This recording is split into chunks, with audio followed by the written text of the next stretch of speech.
Bonjour et bienvenue. Aujourd'hui, nous allons parler des moments que nous accordons, que nous planifions pour instaurer de la créativité, pouvoir la booster. Vous êtes donc sur la chaîne de Presse Effect et je suis heureuse aujourd'hui de vous souhaiter aussi une très belle année 2019.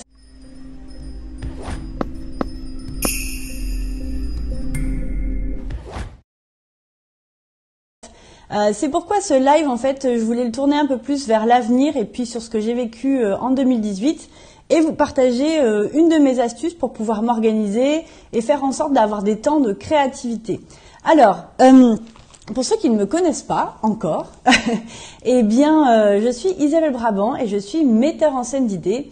Alors, tout simplement, j'accompagne des entrepreneurs, des formateurs, des coachs, à illustrer leurs idées pour que sur Internet elles se remarquent, pour qu'on puisse connaître leur expertise et remarquer leur talent.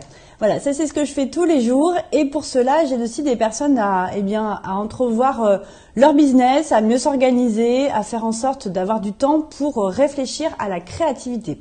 Alors la créativité, pourquoi je voulais en parler? Parce que c'est des moments, j'imagine que vous, entrepreneurs comme moi, vous savez qu'on court toujours après le temps, qu'on n'en a jamais assez, que les journées des fois sont un petit peu à rallonge et qu'on a besoin de temps pour souffler. Et la créativité, enfin en tout cas les moments où on va réfléchir à de nouvelles idées, c'est les moments où on va arrêter la machine justement, où on va pouvoir se poser et avoir une vision.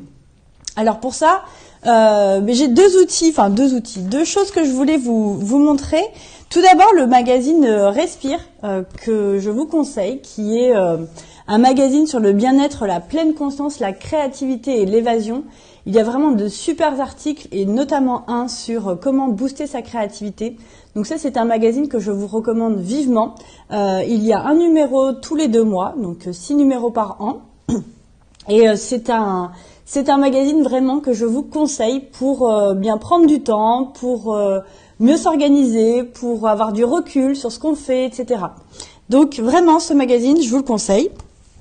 Et puis, un autre outil dont je me suis servi en 2018 et que je vais encore plus creuser cette année parce que j'ai testé différents outils d'organisation, ça s'appelle mon bullet carnet et c'est un organiseur, on va dire, qui coûte pas très cher, hein, qui coûte 10 €. Je vous mettrai en lien dans la description, le lien Amazon pour pouvoir aller l'acheter si vous le souhaitez.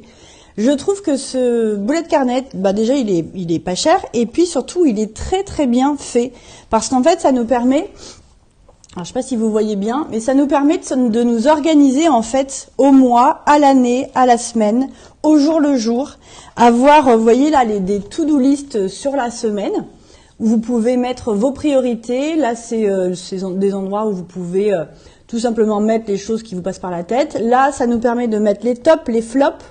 Alors tout simplement pourquoi? Parce que vous allez pouvoir, ça va pouvoir vous booster et vous dire tiens, j'ai réussi ça cette semaine, j'ai échoué là, mais je peux peut-être m'améliorer. Donc il y a l'organiseur de la semaine. Et puis comme je vous l'expliquais, donc vous avez la possibilité aussi de mettre vos objectifs, vos 10 objectifs de l'année que vous voulez accomplir. Donc je vous en parle parce que on est début 2019. Et que c'est le moment de planifier un petit peu ce qu'on veut faire, ce qu'on envisage d'avoir, ce qu'on veut atteindre. Et donc voilà, moi c'est ce que je compte faire aujourd'hui. Donc si vous aussi vous avez envie de planifier vos prochains mois, vos prochaines semaines, vous avez aussi des petits agendas comme ça, des petites pages où vous pouvez marquer les livres à voir, les films à voir, tout ça. Donc vous pouvez vous organiser. Et le mois en cours, en fait, vous avez, ce qui est super là-dessus, c'est ces petits points.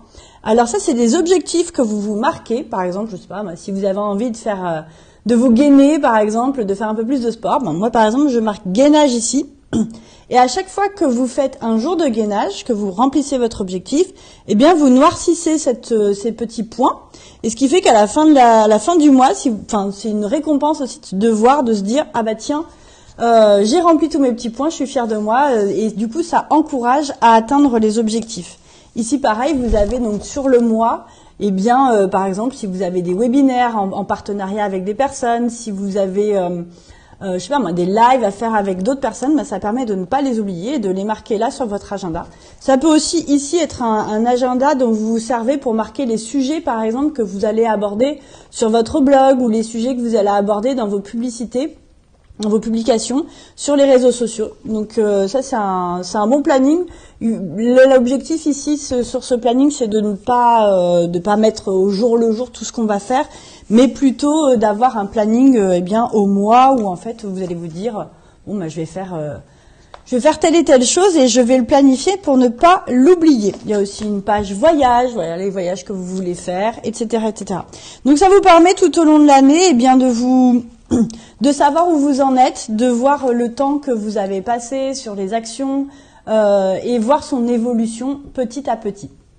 Voilà, donc c'est les deux choses dont je voulais vous parler et n'hésitez pas à me dire en commentaire comment vous voyez l'année 2019. Quels sont vos objectifs à atteindre? Qu'est-ce que vous voulez atteindre en premier? Est-ce que c'est la liberté financière? Est-ce que c'est de faire des partenariats? Est-ce que c'est d'écrire un livre?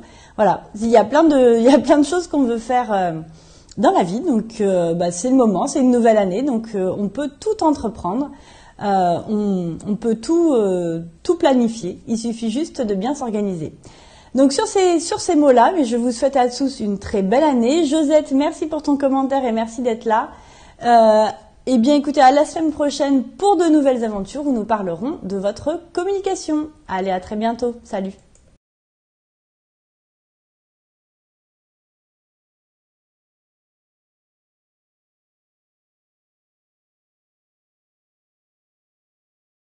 Pratiquons les belles présentations.